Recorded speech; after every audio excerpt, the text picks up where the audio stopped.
হরে কৃষ্ণ। আমার সকল সনাতনী ভাই বোন এবং সাধুগুরু বৈষ্ণবের চরণে কোটি কোটি প্রণাম। আজকে আপনাকে বলবো ভাদ্র মাসে কৃষ্ণপক্ষে যে একাদশী আসছে, একাদশীর ব্রত মাহাত্ম্য কথা।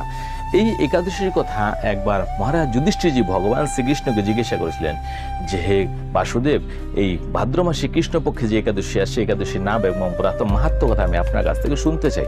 তখন ভগবান শ্রীকৃষ্ণ কোন কথাগুলো বলেছেন মহারাজ যুধিষ্ঠিরজিকে, আমি সেই কথাটা আপনাকে বলবো। তার আগে আপনাকে বলেছি এই একাদশী পড়েছে আগামী মঙ্গলবার, অর্থাৎ 2রা ভাদ্র মঙ্গলবার, এবং ইংরেজি হচ্ছে আপনার 19 আগস্ট 2025। পালন হচ্ছে পরের দিন আপনার 9টা 33 মিনিটের মধ্যে। তো এই একাদশীর দিনে যদি কোনো ব্যক্তি ব্রত রাখে, উপবাস করেন এবং ভগবান জনার্দনের পুজো করেন এবং রাত্রি জাগরণ করেন, তাহলে ওর সমস্ত পাপ বিনষ্ট হয়ে যায়। তো এই কথা ভগবান শ্রীকৃষ্ণ বলেছেন এবং মহারাজ যুধিষ্ঠিরজিকে বলেন যে, তোমাকে আমি একটা কথা শোনাবো, এই ব্রত মাহাত্ম্য কথা শোনাবো, তুমি এক মনে শোনো, অর্থাৎ একাগ্র চিত্ত হয়ে শোনো। ভগবান শ্রীকৃষ্ণ বলেন যে, রাজা হরিশ্চন্দ্র পুরাকালে একজন ধর্মজ্ঞ এবং সত্যবান রাজা ছিলেন। উনি এই ভূমণ্ডলের রাজত্ব করতেন। এত কিছু করার পরেও কোনো একটা কর্মফল ভোগ করতে গিয়ে ওনাকে রাজ্য থেকে চ্যুত হতে হয়েছিল। এখানেই শেষ নয়, ওনার নিজের স্ত্রী এবং পুত্রকেও বিক্রি করতে হয়েছিল। এখানেও শেষ নয়, অবশেষে নিজেকেও বিক্রি করতে হয়েছিল কোনো চাণ্ডালের কাছে। সেখানে উনি শ্মশানে মরা পোড়াতেন এবং সেই মরা কফনগুলা উনি পেতেন। এই করে করে অনেক বর্ষ উনি কাটান এবং যে চাণ্ডালের ঘরে উনি থাকতেন সেখানে ওকে শূকরের পাল দেখাশোনার জন্য দায়িত্বে রাখা হয়েছিল। কিন্তু উনি তখন শূকরদের সামনে হাত জোর করে বললেন যে, আমার একটা অনুরোধ তোমাদের কাছে, এই হাত দিয়ে আমি দান ধ্যান পুণ্য সবকিছু করেছি, এই হাত দিয়ে আমি তোমাদের মলমূত্র কি করে তুলবো?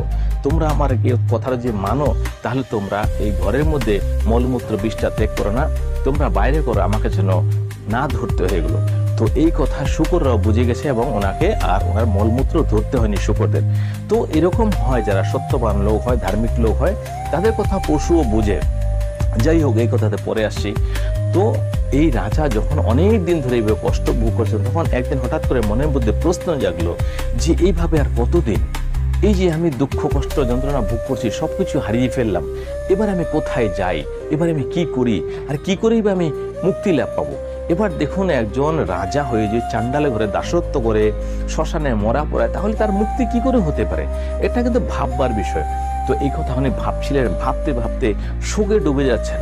তখন একজন ঋষি ওনাকে দৃষ্টিপাত করছেন। গৌতম ঋষি দেখলেন রাজা মনে মনে খুব দুঃখিত এবং শোকের সাগরের মধ্যে ডুবে যাচ্ছে। তখন সেই মুনি ঋষি ওনার সামনে আসলেন। সেই মুনি ছিলেন আপনার গৌতম ঋষি।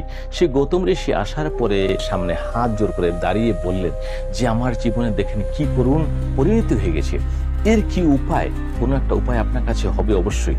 তখন সেই গৌতম ঋষি বললেন, অবশ্যই উপায় আছে। ভাদ্র মাসে কৃষ্ণপক্ষে যে একাদশী আসে, এই একাদশীর নাম হচ্ছে অজা একাদশী। এই একাদশী বড় থেকে বড় পাপকে বিনষ্ট করে দেয়।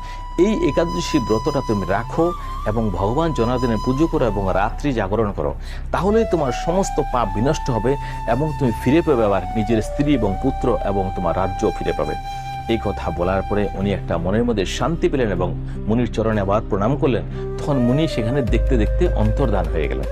এই একাদশীর পুণ্য ফলে উনি আবার স্ত্রী পুত্রকে ফিরে পেয়েছেন এবং নিজের রাজ্যও ফিরে পেয়েছেন এবং অবশেষে যখন উনি এই ধরতি থেকে আবার দেহত্যাগ করে যান, তখন উনি স্বর্গেও ঠাঁই পেয়েছিলেন। এবং অবশেষে ভগবান শ্রীকৃষ্ণ বলেছেন, এই একাদশীর ব্রত মাহাত্ম্য কথা যে পড়ে বা শুনে, সেও অশ্বমেধ যজ্ঞের ফলাফল লাভ করে।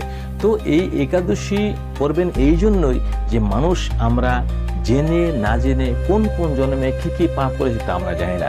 সেই জন্য হয়তো আপনি এখন যে বর্তমানে করছেন সেই কর্মটা হতে পারে আপনার যোগ্য না, তারপরে আপনার করতে হচ্ছে, আপনি বাধ্য, আপনি মজবুর। কেন কোনো সামনে রাস্তা আসছে না? সেটা আমাদের পাপের কর্মের ফল আমরা ভোগ করছি। সেজন্য একাদশীটা পালন করলে কি হবে, হতে পারে পরের দিনে আপনার জীবনটা চেঞ্জ হতে পারে, বলা যায় না, হতে পারে। কেননা এরকম তো উদাহরণে যা বোঝা যাচ্ছে যে রাজা হরিশ্চন্দ্র কোনো পাপ করেছিলেন যেটা ওনারা মনে নেই, কিন্তু বিধাতা জানে। এবং কি কারণে ওনার এই সমস্ত কিছু হয়েছিল, যে রাজ্য ত্যাগ করতে হয়েছিল, স্ত্রী পুত্রকে বিক্রি করতে হয়েছিল। যদি আপনি এই সমস্ত কথা জানতে চান তাহলে কমেন্ট করবেন, অবশ্যই এর উপর একটা ভিডিও বানিয়ে পাঠাবো। আপনি অবশ্যই জানতে পারবেন এর কি গভীর রহস্য, কত দুঃখ ভরা জীবন আছে এর মধ্যে। তো যাই হোক, আজকে এখানে বিশ্রাম নিচ্ছি। এই চ্যানেলে যদি প্রথমবার হন অবশ্যই সাবস্ক্রাইব করে নেবেন, সনাতনী ভাই বোনদের মধ্যে শেয়ার করবেন, কথাগুলো ভালো লাগলে অবশ্যই একটা লাইক করে দেবেন। হরে কৃষ্ণ, রাধে রাধে।